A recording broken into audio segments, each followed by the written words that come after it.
čemu daj. Pesmica naša srca oglaša, Božja ljubezen prenaj iz nas.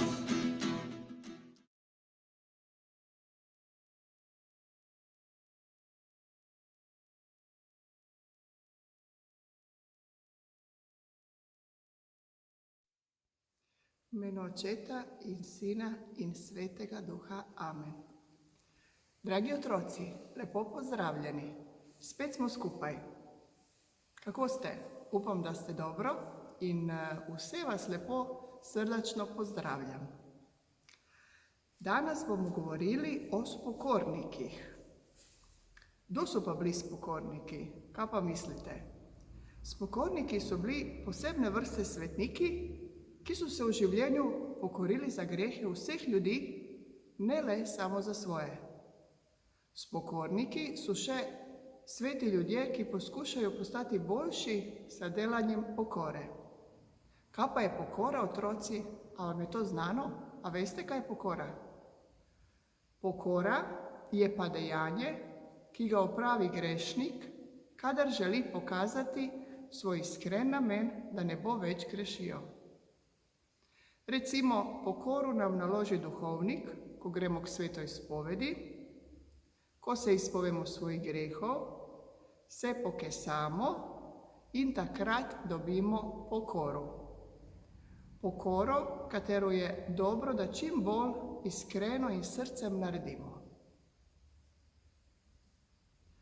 Spokorniki niso le molili samo za grešnike, temveč so zanje tudi trpeli, tako da so se postili, bičali, nosili posebne obleke, ki so bile neprijetne, ker so bile tako zelo grobe, tako so bile narejene. Ena od takih velikih spokornic je bila tudi sveta Marijeta iz italijanskega mesta Cortona. Nekaj besed vam bom tudi povedala o njej. Sveta Marijeta rodila se je leta 1247 v Lavianu v Toskani, v Italiji, v kmečki družini. Bila je deležna izrednih milosti v mističnih pogovorih z Jezusom. Bila je frančiškanska trečerednica. Častijo jo kot zavetnico Cortone, zavetnico spokornic in spokornikov. Goduje pa 22. februarja. Zdaj pa prisluhnimo zgodbici v današnjem dnevu.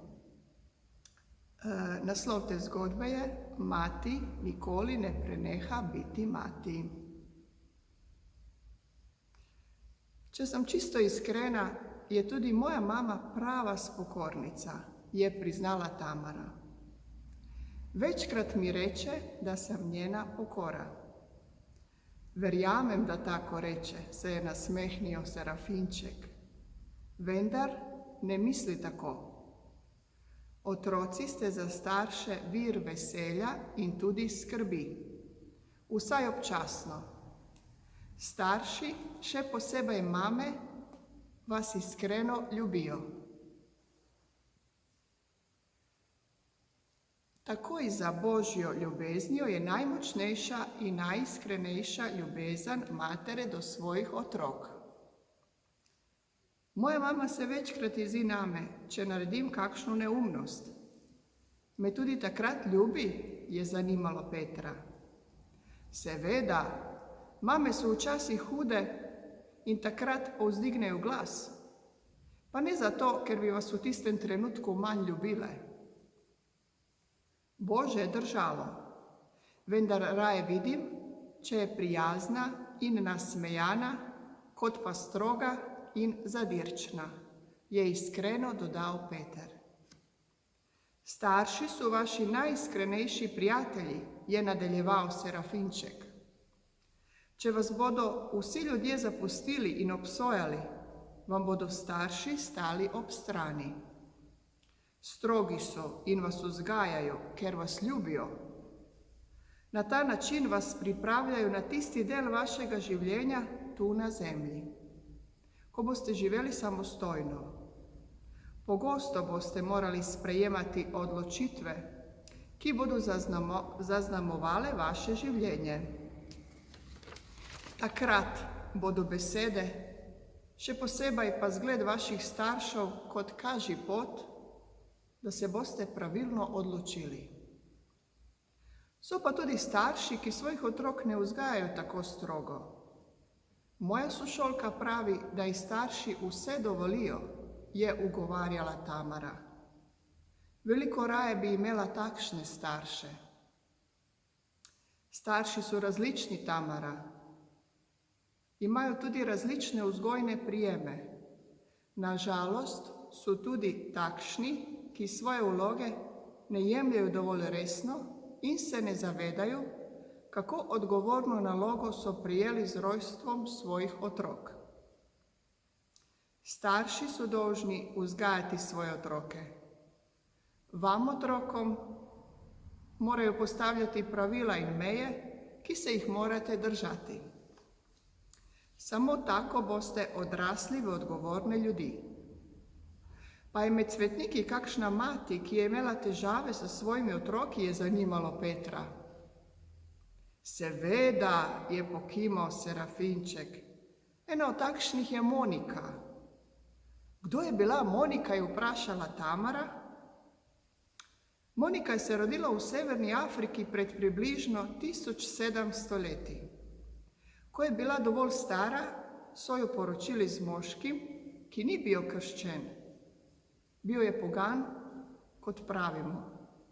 Imela sta 2 sinova, enemu je bilo ime Avguštin. Bil je zelo nadarjen in starša sta upala, da ga čaka svetla prihodnost.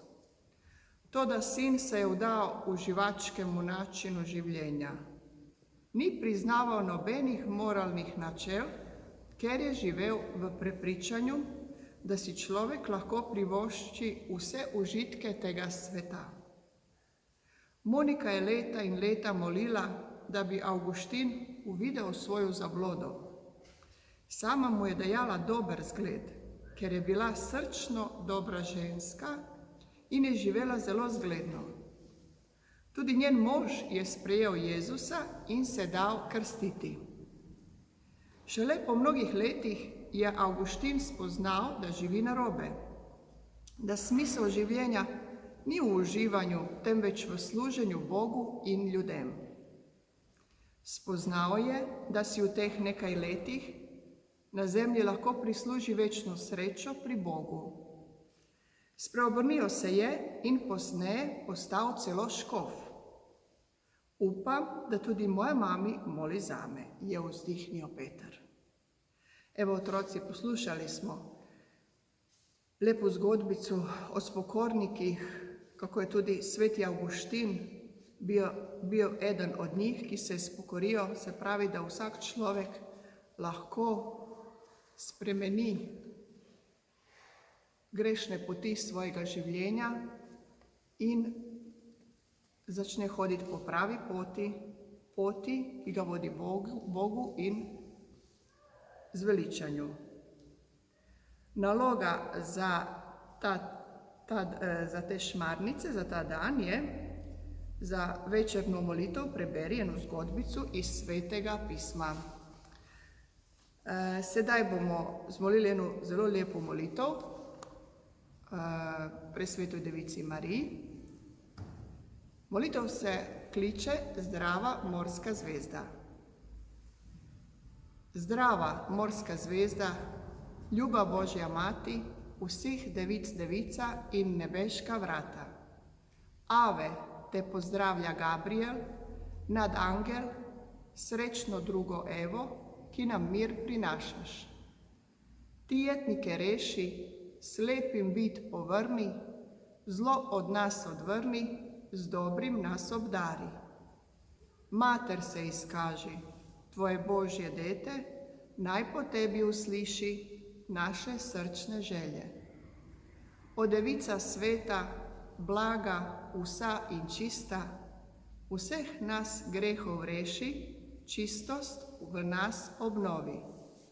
Naj, kot ti živimo, varno pot nam kaži, da se s tvojim sinom v raju veselimo.